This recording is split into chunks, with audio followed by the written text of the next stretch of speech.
Hello दोस्तों, हमारे YouTube channel शौर्य competition में आप सभी का स्वागत है। और दोस्तों, आज की इस वीडियो में हम 22 अप्रैल 2024 के करंट अफेयर के सभी महत्वपूर्ण क्वेश्चन को डिस्कस करने वाले हैं, जो सभी कॉम्पिटिटिव एग्जाम के लिए महत्वपूर्ण होंगे। तो दोस्तों, चलिए स्टार्ट करते हैं। और स्टार्ट करने से पहले कल की क्लास का क्विक रिविजन कर लेते हैं, यानी 21 अप्रैल की क्लास का। दोस्तों, हाल ही में इसरो प्रमुख एस सोमनाथ ने अंतरिक्ष सुरक्षा के लिए बेंगलुरु में कौन सा दिगंतारा मुख्यालय खोला है। और दोस्तों, हाल ही में FY 23-24, इसका मतलब होता है वित्तीय वर्ष 2023-24 में $9.6 बिलियन रिकॉर्ड के साथ इलेक्ट्रॉनिक्स निर्यात में तमिलनाडु राज्य शीर्ष पर रहा है। और दोस्तों, हाल ही में भारत के 6 वर्ष के बच्ची तक्षवी वाघानी ने सबसे कम लिम्बो स्केटिंग 16 सेमी में नया विश्व रिकॉर्ड बनाया है। और दोस्तों, KKM मिस्त्री को HDFC लाइफ इंश्योरेंस बोर्ड के अध्यक्ष के रूप में नियुक्त किया गया है। और अमेरिका ने फिलिस्तीन देश की संयुक्त राष्ट्र की पूर्ण सदस्यता के अनुरोध पर रोक लगा दी है। और दोस्तों, हाल ही में हॉकी खिलाड़ी दीपिका सोरेंग को आगामी खिलाड़ी का असूता लाकड़ा पुरस्कार मिला है। और दोस्तों, दोहा हमाद इंटरनेशनल एयरपोर्ट ने 12 बार के विजेता सिंगापुर चांगी हवाई अड्डे को हराकर sky tracks world airport awards 2024 जीता है। और दोस्तों, हाल ही में भारतीय खिलाड़ी रोहित शर्मा IPL में 250वां मैच खेलने वाले दूसरे खिलाड़ी बने हैं। और हाल ही में राष्ट्रीय हमशक्ल दिवस 20 अप्रैल को मनाया गया है। और दोस्तों, हाल ही में भारत फिलीपींस देश को कौन सी ब्रह्मोस मिसाइलों का निर्यात करेगा। तो दोस्तों, इस क्लास को डिटेल में देखने के लिए आप 21 अप्रैल करंट अफेयर की क्लास को जरूर देखें, उसका लिंक डिस्क्रिप्शन में दिया हुआ है। और दोस्तों, यदि आपने अभी तक वीडियो को लाइक नहीं किया है तो वीडियो को लाइक कर लें। और यदि आप चैनल पर पहली बार विजिट कर रहे हैं तो दोस्तों, चैनल को आप सब्सक्राइब कर सकते हैं।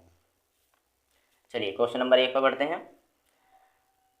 गणितीय ओलंपियाड 2024 में किस देश ने 2 रजत और 2 कांस्य पदक जीते हैं। Option A Pakistan, option B चीन, option C Bangladesh, option D Bharat. तो इसका सही आंसर है option number D, Bharat. Bharat ने 2 रजत और 2 कांस्य पदक जीते हैं किसमें, गणितीय ओलंपियाड 2024 में। दोस्तों, ये ओलंपियाड 13वां यूरोपियन गर्ल्स मैथमेटिकल ओलंपियाड था, ठीक है। और ये 11 अप्रैल से 17 अप्रैल तक आयोजित किया गया है, ठीक है। और दोस्तों, ये कहाँ पर आयोजित किया गया है, तो ये किया गया है जॉर्जिया के तस्कालतुबो में आयोजित किया गया है, ठीक है दोस्तों। और इसमें गुड़गांव की रहने वाली गुंजन अग्रवाल और तिरुवनंतपुरम की रहने वाली संजना फिलोचाक, इन्होंने रजत पदक जीते हैं। और दोस्तों, हिसार की रहने वाली लारिसा और पुणे की रहने वाली साई पाटिल ने कांस्य पदक जीते हैं। ये आप चित्र में देख सकते हैं। ये जो चारों लड़कियां यहाँ पर दिखाई दे रही हैं, ठीक है, इन चारों लड़कियों ने भारत के लिए 2 रजत और 2 कांस्य पदक जीते हैं किसमें, EGMO 2024, ठीक है, यानी कि यूरोपियन गर्ल्स मैथमेटिकल ओलंपियाड 2024 में, ठीक है। चलिए इंपॉर्टेंट पॉइंट देखते हैं। दोस्तों, हाल ही में भारत फिलीपींस देश को कौन सी ब्रह्मोस मिसाइल का निर्यात करेगा। और दोस्तों, हाल ही में भारत ने 130 किलोमीटर की मारक क्षमता वाली कौन सी अस्त्र मार्क 2 मिसाइल का परीक्षण करने की घोषणा की है। और दोस्तों, हाल ही में ब्रिटेन ने भारत में अपनी पहली महिला उच्चायुक्त लिंडी कैमरेन को नियुक्त किया है। और दोस्तों, विश्व का दूसरा सबसे बड़ा मोबाइल फ़ोन उत्पादक देश कौन बन गया है, भारत बना है। पहला कौन है, चीन है। और दोस्तों, हाल ही में भारत ने डिजिटल सेवाओं के निर्यात में चीन को भी पीछे छोड़ दिया है। और हैनले पासपोर्ट इंडेक्स 2024 में भारतीय पासपोर्ट 85वें स्थान पर रहा है। और दोस्तों, भारत के महान वैज्ञानिकों ने केले के छिलकों से इको खंड ड्रेसिंग बनाई है। और दोस्तों, डेनमार्क ने भारत में हरित ईंधन गठबंधन की शुरुआत की है। और भारत की पहली महिला रोबोट व्योमित्र अंतरिक्ष में उड़ान भरेंगी। तो दोस्तों, सभी की पॉइंट को आपको याद रखना है। चलिए बढ़ते हैं क्वेश्चन नंबर 2 पर। हाल ही में किसे FIU भारत के निदेशक के रूप में फिर से नियुक्त किया गया है। Option A Vivek Agarwal, option B Nalin Negi, option C Dinesh Kumar Tripathi, option D Jayaraj Shanmugam. दोस्तों, इसका सही answer option number A Vivek Agarwal. और ये विवेक अग्रवाल इससे पहले एक IAS अधिकारी थे जो 1994 बेंच के थे। चलिए इंपॉर्टेंट पॉइंट देखते हैं दोस्तों। हाल ही में KKM मिस्त्री को HDFC लाइफ इंश्योरेंस बोर्ड का अध्यक्ष नियुक्त किया गया है। और दोस्तों हाल ही में इंटेल जो कंप्यूटर चिप निर्माता है, इसने भारत के क्षेत्र प्रमुख के रूप में किस संतोष विश्वनाथन को नियुक्त किया है। और दोस्तों हाल ही में जगजीत पवाड़िया को अंतर्राष्ट्रीय नारकोटिक्स नियंत्रण बोर्ड के लिए चुना गया है। और कोंकण रेलवे कॉरपोरेशन के नए CMD के रूप में किस संतोष कुमार झा को नियुक्त किया गया है। और दोस्तों राजीव सिंघल को टाटा इंटरनेशनल ने प्रबंध निदेशक के रूप में नियुक्त किया है। और रवि कोटा ने असम के मुख्य सचिव के रूप में कार्यभार संभाला है। और हाल ही में एयर इंडिया ने किस जयराज षणमुगम को वैश्विक हवाई अड्डा परिचालन प्रमुख नियुक्त किया है। तो दोस्तों सभी इंपॉर्टेंट की पॉइंट को आपको याद रखना है। चलिए बढ़ते हैं क्वेश्चन नंबर 3 की ओर। हाल ही में किस देश में Tagore on the Padma boat कार्यक्रम का आयोजन किया गया है। Option A Afghanistan, option B Bharat, option C Bangladesh, option D Nepal. तो दोस्तों इसका सही आंसर है option number C Nepal. Nepal में क्या किया गया है। तो दोस्तों इसका सही आंसर है option number C Bangladesh.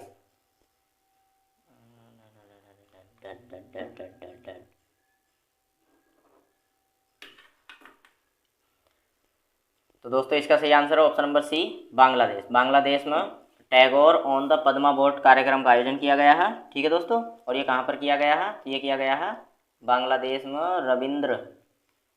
Ravindra कुथिबारी में किया गया है। ठीक है, चलिए बढ़ते हैं क्वेश्चन नंबर 4 की ओर। हाल ही में किस राज्य ने शैक्षणिक वर्ष 2024-25 से छात्रों के लिए एक स्थायी शिक्षा संख्या पैन को अनिवार्य किया है। Option A Uttar Pradesh, option B Uttarakhand, option C Andhra Pradesh, option D Madhya प्रदेश।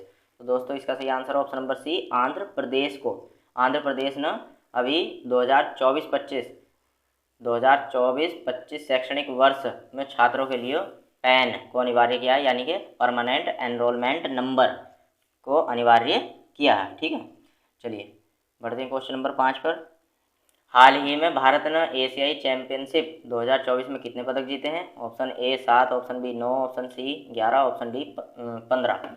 दोस्तों इसका सही answer option number C B 9। दोस्तों भारत ने इसमें 4 तो रजत पदक जीतते हैं, रजत पदक, और 5 कांस्य पदक जीतते हैं, कांस्य पदक। कुल मिलाकर 9 पदक जीतते हैं। ठीक है, चलिए। और दोस्तों ये जो चैम्पियनशिप है, ये चैम्पियनशिप कहाँ पर हुई है। तो ये चैम्पियनशिप हुई है किर्गिस्तान के बिश्केक में ये चैम्पियनशिप आयोजित की गई है। चलिए बढ़ते हैं क्वेश्चन नंबर 6 पर। हाल ही में लिग्नाइट खदान में किस विशालकाय सर्प के जीवाश्म मिले हैं। Option A Vasuki, option B Sheshnag, option C Kaliya, option D Takshak. तो दोस्तों इसका सही आंसर है option number A Vasuki. Lignite खदान में वासुकी सर्प के जीवाश्म मिले हैं और इसका पूरा नाम है वासुकी इंडिकस। इसकी लंबाई कम से कम 15 मीटर की अनुमानित की गई है। ठीक है, और दोस्तों ये लगभग कितने 47 मिलियन वर्ष पूर्व, ठीक है, कहाँ पर, गुजरात के कच्छ ज़िले में निवास करता था। और दोस्तों इसका श्रेय किसको जाता है, मतलब इस जीवाश्म की खोज किसने की है। तो ये की है IIT के वैज्ञानिकों ने, IIT रुड़की के वैज्ञानिकों ने, IIT रुड़की के साइंटिस्ट को इसका श्रेय जाता है। ठीक है, चलिए बढ़ते हैं, इंपॉर्टेंट पॉइंट देखते हैं इसके। हाल ही में IIT जोधपुर ने त्वरित रोग पहचान करने वाले नैनो सेंसर का आविष्कार किया है। और दोस्तों IIT गुवाहाटी ने उन्नत स्वास्थ्य देखभाल के लिए स्वास्था परियोजना का उद्घाटन किया है। और दोस्तों IIT रोपड़ के शोधकर्ताओं ने सतलुज में एक दुर्लभ धातु टैटलम की खोज की है। और दोस्तों उत्तर प्रदेश सरकार ने बेहतर आपदा प्रबंधन के लिए IIT रुड़की के साथ समझौता करने का फैसला किया है। चलिए क्वेश्चन नंबर 7 देखते हैं। हाल ही में किसने स्वदेशी तकनीक क्रूज मिसाइल का सफल परीक्षण किया है। Option A BARC, option B ISRO, option C DRDO, option D ये सभी। तो दोस्तों ये किया है DRDO ने, ऑप्शन नंबर सी सही है इसका। DRDO की फुल फॉर्म होती है डिफेंस रिसर्च डेवलपमेंट ऑर्गेनाइजेशन। और इसका मुख्यालय कहाँ है? इसका मुख्यालय है दिल्ली में। और दोस्तों इसके अध्यक्ष कौन है? Doctor Sameer V Kamat. ठीक है। और दोस्तों बार्क की बात की जाए, बार्क की फुल फॉर्म होती है भाभा एटॉमिक रिसर्च सेंटर, और इसके अध्यक्ष हैं श्री विवेक भसीन। और दोस्तों इसरो की फुल फॉर्म होती है इंडियन स्पेस रिसर्च ऑर्गेनाइजेशन, और इसके अध्यक्ष हैं एस सोमनाथ। तो ये भी आपको याद रखना है। चलिए इंपॉर्टेंट पॉइंट देखते हैं दोस्तों। ये DRDO की फुल फॉर्म लिखी हुई है, defence research and development organisation. और दोस्तों इसकी स्थापना कब हुई थी? 1958 में हुई थी। और दोस्तों इसका मुख्यालय कहाँ है? दिल्ली में। और इसके अध्यक्ष कौन है? Doctor Sameer V Kamat. दोस्तों हाल ही में DRDO के द्वारा स्थापित भारतीय नौसेना के लिए मूल्यांकन केंद्र स्पेस का उद्घाटन किया गया है। और हाल ही में DRDO और भारतीय सेना ने MPEATGM हथियार प्रणाली का भी सफल परीक्षण किया है। चलिए क्वेश्चन नंबर 8 पर बढ़ते हैं। हाल ही में किस देश ने अपने तीसरे प्रयास में पहला अंगारा A5 अंतरिक्ष रॉकेट लॉन्च किया है? Option A Bharat, option B USA, option C UK, option D रूस। तो ये क्या है दोस्तों? ऑप्शन नंबर डी रूस ने तीसरे प्रयास में कौन से पहला अंगारा A5 अंतरिक्ष रॉकेट लॉन्च किया है। ठीक है। चलिए इंपॉर्टेंट पॉइंट देखते हैं इसके। हाल ही में जारी वैश्विक साइबर अपराध सूचकांक में कौन रूस शीर्ष पर रहा है? और दोस्तों हाल ही में भारतीय सेना को रूस से कौन सी पोर्टेबल ईगला S वायु रक्षा प्रणाली मिली है? और दोस्तों रूस ने परमाणु ऊर्जा वाली महाशक्तिशाली मिसाइल 7 बनाई है। और रूस ने 2024 ब्रिक्स की अध्यक्षता संभाली है। और दोस्तों रूसी अंतरिक्ष यात्री जिसका नाम है ओलेग कोनोनेको ने 878 दिन तक अंतरिक्ष में सबसे अधिक समय बिताने का नया रिकॉर्ड बनाया है। और दोस्तों भारत ने रूस से S-400 मिसाइल स्क्वाड्रन खरीदे हैं। चलिए क्वेश्चन नंबर 9 पर बढ़ते हैं। हाल ही में विश्व क्वांटम दिवस कब मनाया गया है? Option A 14 April, option B 17 April, option C 19 April, option D 21 April. तो दोस्तों इसका सही आंसर है ऑप्शन नंबर ए 14 अप्रैल को विश्व क्वांटम दिवस मनाया गया है। चलिए इंपॉर्टेंट पॉइंट देखते हैं दोस्तों। 3 अप्रैल को हिंदी रंगमंच दिवस मनाया गया है। 4 अप्रैल को अंतर्राष्ट्रीय खदान जागरूकता दिवस मनाया गया है। 5 अप्रैल को राष्ट्रीय समुद्री दिवस मनाया गया है। और 6 अप्रैल को राष्ट्रीय हस्तनिर्मित दिवस मनाया गया है। 7 अप्रैल को विश्व स्वास्थ्य दिवस मनाया गया है। और 9 अप्रैल को CRPF शौर्य दिवस मनाया गया है। और 10 अप्रैल को विश्व होम्योपैथी दिवस मनाया गया है। और 11 अप्रैल को राष्ट्रीय सुरक्षित मातृत्व दिवस मनाया गया है और विश्व पार्किंसंस दिवस मनाया गया है। और 12 अप्रैल को मानव अंतरिक्ष उड़ान का अंतर्राष्ट्रीय दिवस मनाया गया है। और 13 अप्रैल को जलियांवाला बाग नरसंहार दिवस मनाया गया है। और 14 अप्रैल को राष्ट्रीय डॉल्फिन दिवस के रूप में मनाया गया है।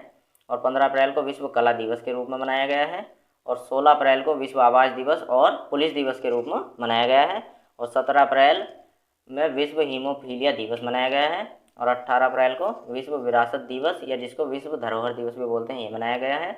और 19 अप्रैल को विश्व लीवर दिवस मनाया गया है। और 20 अप्रैल को राष्ट्रीय हमशक्ल दिवस मनाया गया है। तो दोस्तों यदि आप हमारी डेली करंट अफेयर की क्लास रोज़ देखते हैं तो ये सभी के सभी दिवस आपको याद हो गए होंगे, क्योंकि ये सभी के सभी दिवस हम अपने हर क्लास में रिवाइज कराते हैं। चलिए बढ़ते हैं क्वेश्चन नंबर 10 की ओर। लास्ट क्वेश्चन है। हाल ही में भारत के सबसे वृद्ध पायलट का 103 वर्ष की आयु में निधन हो गया है। इनका नाम क्या है? ऑप्शन ए गैरिबाल्डियो, option B Dalip Singh Majithia, option C Dwarkadhish, option D K G Jayan. ठीक है। तो दोस्तों इसका सही आंसर है दलीप सिंह मजीठिया। ये सबसे वृद्ध पायलट है और इनकी आयु कितनी है? 103 वर्ष की आयु में इनका निधन हुआ है। इंपॉर्टेंट पॉइंट देखते हैं। हाल ही में क्रिकेटर खिलाड़ी रमन सुब्बा रो का 15 अप्रैल 2024 को निधन हुआ है। और दोस्तों हाल ही में भारतीय मूल के दक्षिणी अफ्रीकी संगीतकार सुरभजीत जयबेली बलदेव, जिनको बैरी बाल्डियो के नाम से जाना जाता है, इनका 14 अप्रैल 2024 को निधन हुआ है। और दोस्तों हाल ही में तमिल अभिनेता अरुल मणि का 11 अप्रैल 2024 को निधन हुआ है। और दोस्तों हाल ही में भौतिक वैज्ञानिक पीटर हिग्स का 8 अप्रैल 2024 को निधन हुआ है। दोस्तों थैंक्स फॉर वॉचिंग। आपको हमारी वीडियो कैसी लगी हमें कमेंट बॉक्स में लिखकर ज़रूर बताएं। और दोस्तों यदि आप चैनल पर पहली बार विजिट कर रहे हैं तो चैनल को सब्सक्राइब कर लें और वीडियो को लाइक कर लें। धन्यवाद।